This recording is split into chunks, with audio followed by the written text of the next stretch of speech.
welcome back to God in Our City. Hey. We're back again with Laura and Tim. My name's Edmund, and we work at St. Francis of Assisi Catholic Church here in beautiful Grapevine, Texas. That's right. It's a city, Brittany. We have an audience. Audience of one. Of parishioners here. And then also we're joined by Sam, who's in the production closet there. Thank you, Sam. Thank you, Sam. So today we're talking about moving forward from COVID. So it's another episode about COVID, but talking... Hopefully you're not sick of talking about COVID know, at this right? point. Yeah. But I'm I think still this is, processing. Yeah. I'm just like, whoa. I think this is a really good episode idea. Laura, you had about us just talking about what is it that parishioners, in particular leaders of our parish, can kind of apply to their lives. We talked a little bit about what we're learning as a department, working for the parish, but then also, we kind of have this double role as a staff member and a parishioner.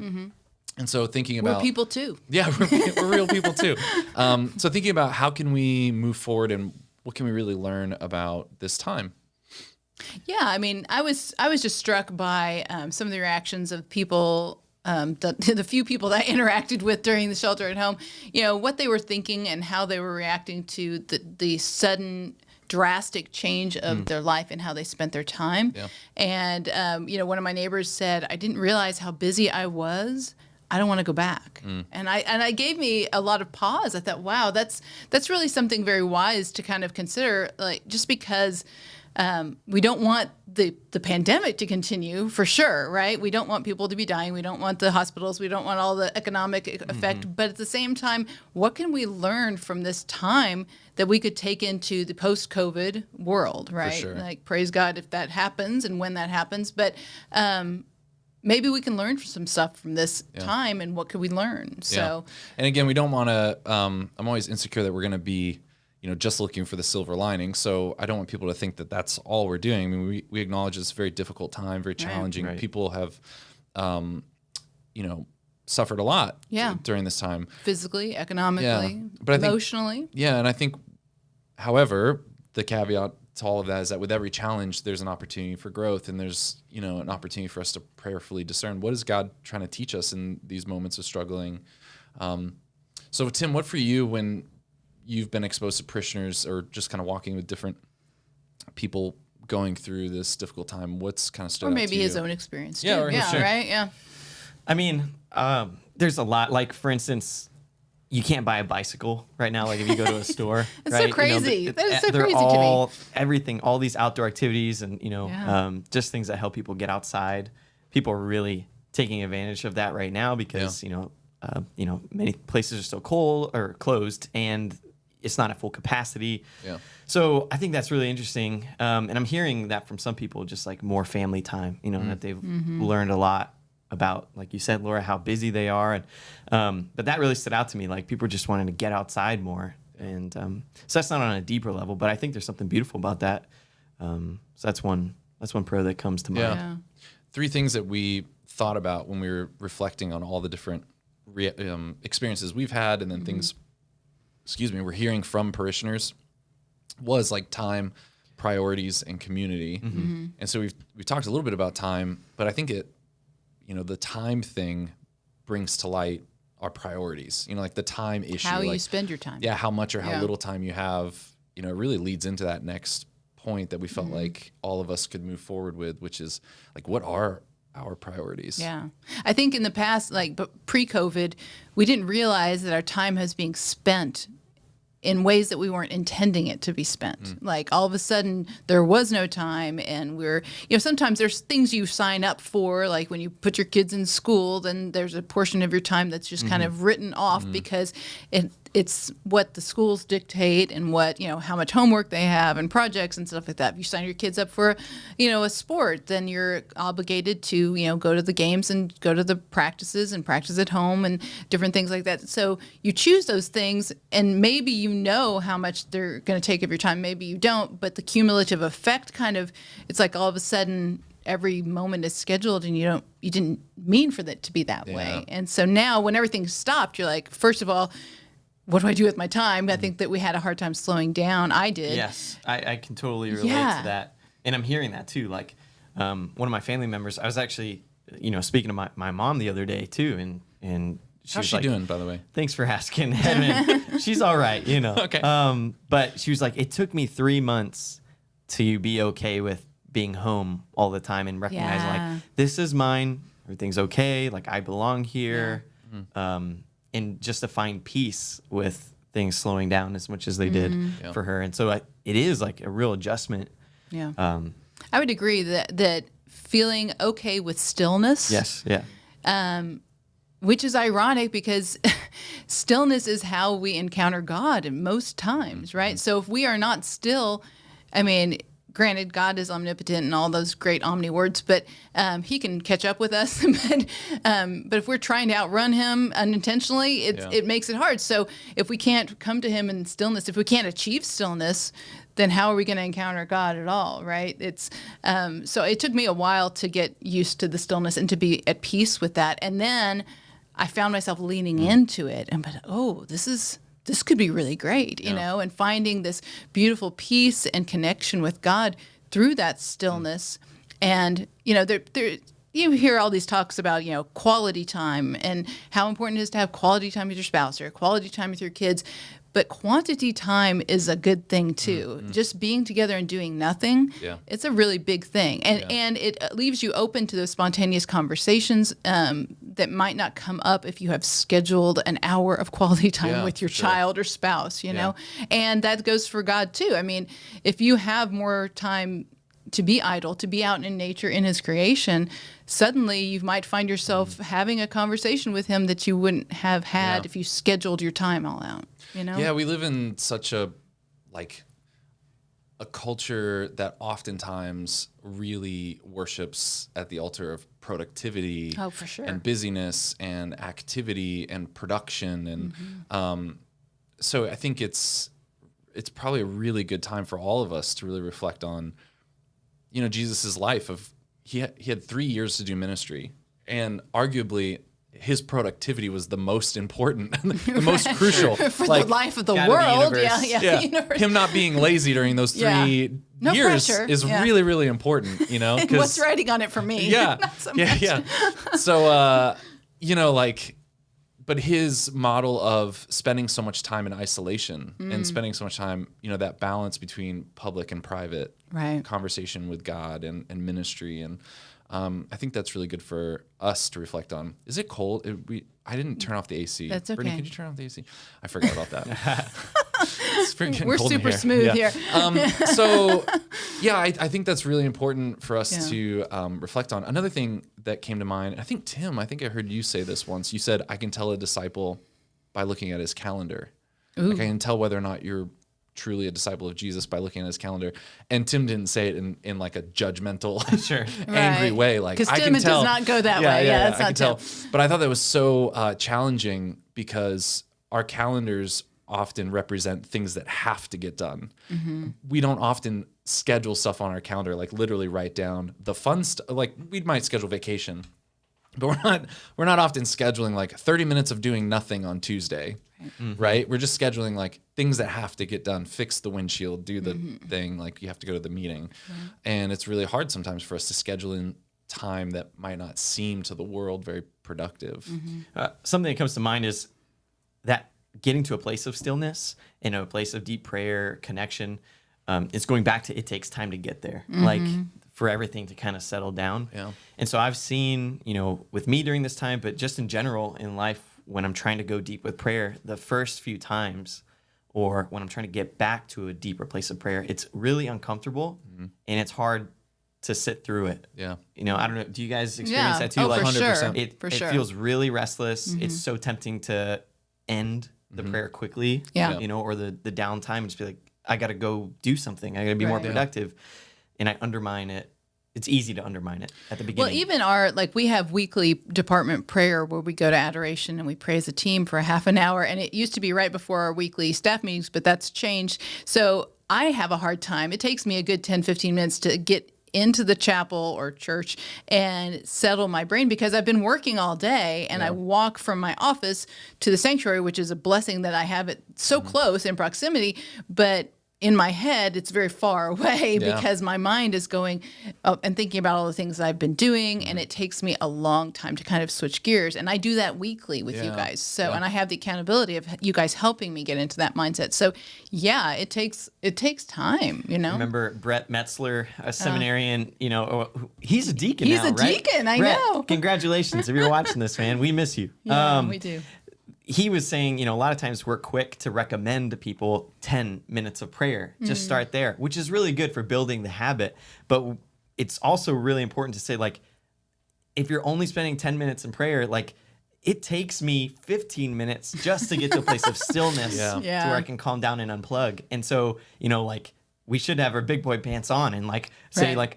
we should be spending, more time if possible. And how are we setting up our calendar to have more time? Yeah. So Yeah. that, and we account for the time it takes to become still. Yeah. Does that make It might sense? become Yeah. it might become, maybe sound like too much to start encouraging people like, hey, spend an hour in prayer every Right. day. Right, yeah. But I do remember the one time in my life where for a lengthy amount of time for me, I spent an hour every single day in prayer. I remember my wife was out of town on a vacation and I was alone in Toledo, Ohio, and there was a perpetual adoration chapel at St. Joseph's. And so every night around like 9:00, I would go and spend 1 hour in adoration. I remember at first it was like exactly what you're saying. Even the first couple days, I was like, it was a lot. It seemed You're like a lot. fidgety and you're like Yeah, mind's yeah. racing. And And so then I got over that, period, and I started really looking forward to it. And there was so much, fruitfulness from the prayer. But then I remember, and this has stuck with me for a long time. Any time that I try to get back into if I've fallen off the prayer routine habit and I try to get back into it, which I'm not doing an hour every day anymore. But when I remember this feeling I had, I think it was about 8 days in. And 8 days into an hour every single day, I had finally exhausted all of everything that I wanted to say during prayer. It was the first time in my life yeah. that I went to the chapel after 8 days and I said, and I literally felt like I got nothing else to say. Yeah. I have this image in my mind of like a little kid coming excited to their parent going, and then this happened, and then this Yeah. happened, and then this happened, and they go, and they go, and they go, and they go, Yeah. and you're just like nodding and listening, Yeah. and then finally they run out of things to say. Yeah. I'm thinking that's like Finally admin in after, the prayer. and what was so beautiful about it was I realized that, I realized that even when I was trying to sit there in silence, there was so much emotion and there was so much coming out of me. Right. And it took a really long time for God to kind of show me this space of, look, there's more. Now, now let me talk. And it wasn't like I was hearing all these words coming from the Lord, throughout the whole time, but it just was a totally different reality of prayer, was just sitting there and knowing beyond a shadow of a doubt that he knows all of it. Not just intellectually, he knows everything, but I've poured it out 8 hours total, 8 days in a row, pouring it all out, and then finally this new moment. So just to encourage people that there are different levels of prayer that really making time for this can open up. And it can be hard to schedule that into your calendar, but that's really important. Well, and going back to the productivity mindset, it is totally part of our culture that doing equals kind of justifying your existence, right? And the problem with that is it seeps into our spiritual life because we sometimes view prayer as one of the productivity things. Like we have to, I'm praying a novena right now, and novenas are great and they're wonderful, but sometimes I get into a checklist mentality with my spiritual life, and it also can bleed into our attitude about how we receive God's love. Are we trying to earn God's love by being spiritually productive? Yeah. Right. And I have been guilty of that. I have totally been guilty of that. And so when we allow ourselves to be idle and to just be with him, we're accepting his love for us as we are, right? Because it's there for us. It's free for the taking, but we seem to feel like we have to work for it, right? Yeah. So, it can be a dangerous mindset spiritually because it can get us in that weird earning kind of phase. For sure. So we talked about time, priorities. The last point we wanted to bring up was community and how this time has really exposed our need for community. Yeah, I think I feel like I've been hogging the microphone, so Tim can jump in anytime. But Stop. Just kidding. They worked. I'm glad I gave you permission. But yeah, I mean, I think we didn't realize how much we needed each other before, and in different ways that we can encounter each other in this time. We had to get creative for sure. Zoom, thank you, Zoom, and FaceTime and all the things. Yeah, I found myself wanting to know, and just out of sheer curiosity about what was going on with my neighbors and stuff like that. And it occurred to me that I hadn't seen one of my neighbors in like days. And then there was stuff in the news about the importance of checking on your neighbors and like people, like tragic things happening because there was nobody checking on each other and stuff. And so I just like went over there and, and Katie and I were like on alert to look for them. And they must have been napping or something. And then we freaked out and we were like, oh no. Then we saw them pulling out their driveway. I'm not dead yet. Yeah, exactly. But then I'm getting better. going over to the other neighbors on the other side of the house and, being like, wow, why didn't I do this all the time? Like just go knock on the door and, stand 6 feet away and just say, hey, you guys Just checking okay? for a Is there pulse. anything you need? Yeah. That's awesome that you guys did that. Yeah, the other really day I was awesome. grilling, and I'd grilled all the meat, and I was gonna throw some tortillas on the grill real quick. While I was bringing the meat inside, I left the tortilla on the grill, and it quickly caught on fire. And so when I went out there, it was a flaming tortilla, and I was like, shoot! So I took That's the best band name the ever. tongs, and I guys, don't do this, all right? So I took this flaming tortilla and the tongs, and I went to like fan it. And I once the flames were out, but it was still kind of smoking. I tossed it. The thing frisbeed, caught the air, and flew into my neighbor's yard. Oh, no. This like I had a flaming, feeling this And was then the gonna house fly. burnt yeah, down. this like flaming tortilla went over the fence into my neighbor's yard. I was like, shoot! And so I like quickly ran over there, and I didn't want to hop the fence. What do you say? How do you knock on your neighbor's door? Yeah. Excuse me. Usually, my ball is in your yeah. yard is usually what My you say. flaming tortilla I accidentally Yeah. threw in your backyard. Yeah. Well, that's So many I was questions. I prepared. have so many questions I was for you. prepared to say Oh, that. that's Yeah, I was awesome. like, this is an amazing way to just strike up a funny conversation or whatever. It's like, can I get the flaming tortilla out of your backyard? But they weren't home, and so Dylan and Danielle, just if you're let it- watching so you this, just let it burn? Yeah, no, I jumped the fence That, and that got black circular puck in your backyard Yeah. is Tim's. it. Sorry, guys. That's hilarious. Anyway, we gotta check on our neighbors. yeah, so that's and been don't good. set their yards on fire That with too. flaming tortillas. Yeah, I think Yeah. it's so important that we really take time to invest in community, because I think community is often, again, one of those things that we don't often schedule because you either have it naturally through college or work or your family relationships or or church. Honestly, like you show up to church and it's just kind of there. You have the people that you say hi to or the groups that you're a part of. But community really takes effort. It takes investment and time, and it's difficult. And I think the quality of our community was really tested. Like the quality of the communities we were a part of was really tested, for better or for worse. It was kind of thrown through the ringer there. Did you feel like you had really strong community bonds? And if you felt like no, just don't feel isolated. Just know that there are other people at your church or in your city who probably feel similarly. And so it takes us all kind of making the initiative to make meaningful connection with one another. Well, and then we circle back to time also, because when we are spending so much time working and at the end of the day, you're wiped out. I mean, I've commented to my husband, it's like, working from home, I don't feel completely spent at the end of the day. I still have bandwidth left for my family and for my neighbors, right? And so when I'm going, to work and at the end of a very long day, really intense, I come home and I'm like zombie. There's no checking on my neighbors. Yeah. There's barely any conversation going on with me and my husband yeah. at that point, because I'm like wiped out. So how much of our time do we have set aside are we allowing ourselves to have enough time to go and have community, to have energy left for community, right? And to start small, because even if you just tried to set the first of every month as neighbor day and just tried to just say hi to one neighbor, Right.